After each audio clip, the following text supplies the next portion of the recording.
రేవంత్ రెడ్డి ముఖ్యమంత్రి అయిన తర్వాత 1,00,000 ఎకరాల ఎస్సీ ఎస్టీ భూములను ఇలా ప్రభుత్వం స్వాధీనం చేసుకున్నది. 1,00,000 ఎకరాలు తీసుకున్నారు. ఇందిరమ్మ రాజ్యం అంటే ఎస్సీ ఎస్టీలకు భూములు పంచుడా, ఎస్సీ ఎస్టీల భూములు గుంజుకునుడా? రేవంత్ రెడ్డి ముఖ్యమంత్రి అయినాక హైదరాబాద్, రంగారెడ్డి, సంగారెడ్డి, మేడ్చల్, హైదరాబాద్ పరిసర ప్రాంతాల్లో 1,00,000 ఎకరాల ఎస్సీ ఎస్టీ భూములను ఇవాళ స్వాధీనం చేసుకున్నారు. ఎలక్షన్ల ముందేమో పట్టాలు ఇస్తామన్నారు, గెలిచి గద్దెనెక్కినాకనేమో భూములు లాక్కుంటున్నారు. మీరు అట్లనే సాదా బైనామా తప్పకుండా చేస్తామన్నారు.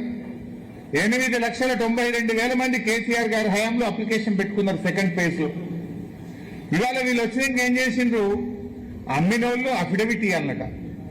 అమ్మినోళ్ళు అఫిడవిట్ ఇచ్చినాక నీ దగ్గరికి ఎందుకు వస్తారు? సాదా బైనామా గవర్నమెంట్ ఏం చేస్తుంది? అమ్మినోడు ఇస్తలేడు కనుకనే, అది అమలైతలేదు కనుకనే, పాస్బుక్ టైటిల్ డీడ్ లేకపోతే ఎరువులు వస్తలేవు, రైతు బంధు వస్తలేదు కనుకనే, అది అమలైతే మాకింత ఎరువులు దొరుకుతాయి, పాస్బుక్ టైటిల్ డీడ్ వస్తే మాకింత రైతు బంధు పడుతుందని కదా